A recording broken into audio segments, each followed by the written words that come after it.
Budget సంవత్సరానికి ఒక్కరోజు జరిగే ఈ ఈవెంట్ కోసం చాలా మంది ట్రేడర్స్ అండ్ ఇన్వెస్టర్స్ ఆతృతగా ఎదురు చూస్తుంటారు. బికాస్ ట్రేడర్స్కి కావాల్సింది వాలటాలిటీ. సో ఇది ఆ రోజు కావాల్సినంత దొరుకుతుంది. అండ్ ఇన్వెస్టర్స్కి ఆ ఇయర్ అంతా ఏ సెక్టర్స్ పెరిగే ఛాన్స్ ఉందో ఒక క్లారిటీ అనేది వస్తుంది. ఒక్క ఈవెంట్ ద్వారా మన దేశ ఆర్థిక స్థితి 1 ఇయర్ వరకు ఎలా ఉండబోతుందో తెలుస్తుంది. మన మార్కెట్స్ చూస్తే చాలా డేస్ నుంచి కంటిన్యూస్గా ఫాలో అవుతూనే ఉన్నాయి. సో రేపు జరిగే బడ్జెట్లో చిన్న పాజిటివ్ న్యూస్ వచ్చినా సరే మార్కెట్స్ మళ్ళీ ఆల్ టైమ్ హైకి వెళ్ళడం మాత్రం పక్కా. రేపు యాక్చువల్గా సాటర్డే. సో యూజువల్గా సాటర్డే రోజు మార్కెట్స్ అనేవి హాలిడేలో ఉంటాయి. కానీ రేపు బడ్జెట్ ఉన్న కారణంగా మార్కెట్స్ని యూజువల్ డే లానే ఓపెన్లో ఉంచబోతున్నారు. అండ్ యూజువల్ డే లానే బడ్జెట్ డే రోజు కూడా మార్నింగ్ 9:15కి ఓపెన్ అయ్యి 3:30కి క్లోజ్ అవుతుంది. మీరు ఒకసారి బడ్జెట్ డే రోజు మార్కెట్ పర్ఫార్మెన్స్ అబ్జర్వ్ చేస్తే చాలా వోలటాలిటీగా కనిపిస్తాయి. కొన్ని ఇయర్స్లో ఏంటంటే అసలు ఎక్కువగా పెరగకుండా అండ్ ఎక్కువగా పడకుండా కనిపిస్తాయి. కానీ ఆ రోజు మార్కెట్ వోలటాలిటీ ఎలా ఉంటుందంటే సడన్గా 2-3% పెరిగి మళ్ళీ సడన్గా 2-3% ఫాల్ అవుతుంది. అండ్ ఫైనల్గా క్లోజింగ్ ఇలా పెద్దగా ఏం చేంజ్ లేనట్లు కనిపిస్తుంది.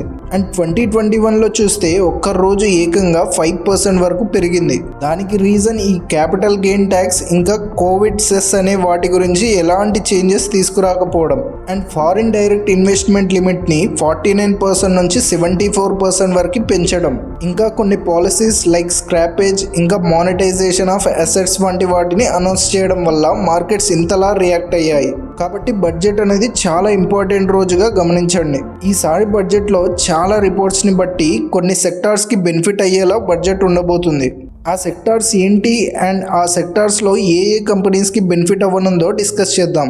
మన ఛానల్కి ఫస్ట్ టైం వచ్చినట్లయితే ఛానల్కి సబ్స్క్రైబ్ చేసుకొని పక్కనే ఉన్న బెల్ బటన్ని యాక్టివేట్ చేసుకోండి. సో దట్ ఫ్యూచర్లో ఇలాంటి వాల్యుబుల్ కంటెంట్ని మిస్ అవ్వలేరు. మనం ఫోకస్ చేయాల్సిన first sector waste water treatment sector. మన గవర్నమెంట్ రీసెంట్గా పెరుగుతున్న పొల్యూషన్ ఇంకా వాటర్ స్కార్సిటీని గమనించింది.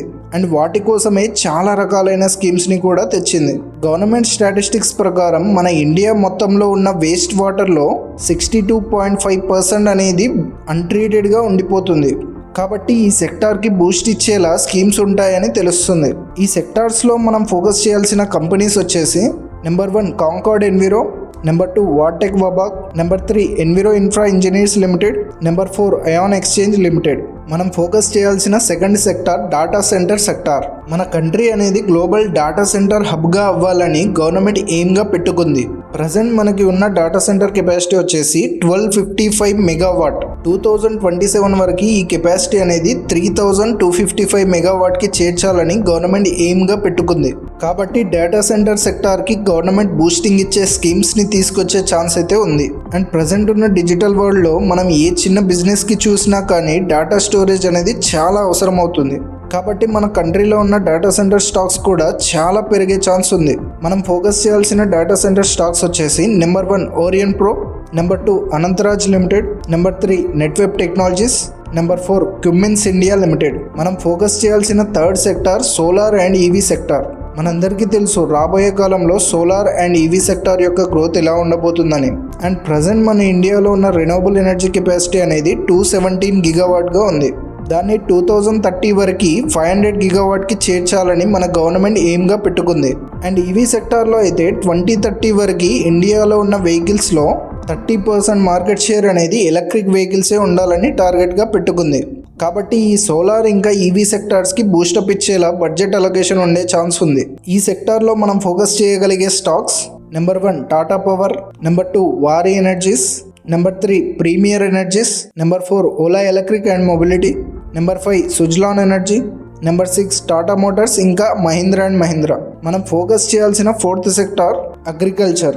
మన ఇండియాలో రూరల్ ఏరియాస్లో చాలా మంది చేసేది అగ్రికల్చర్. కాబట్టి గవర్నమెంట్ కూడా రూరల్ ఎకనామీని ఇంప్రూవ్ చేయాలంటే అగ్రికల్చర్కి యూజ్ చేసే ఫెర్టిలైజర్స్కి బడ్జెట్ అలొకేషన్ ఇచ్చే ఛాన్స్ అయితే ఉంది.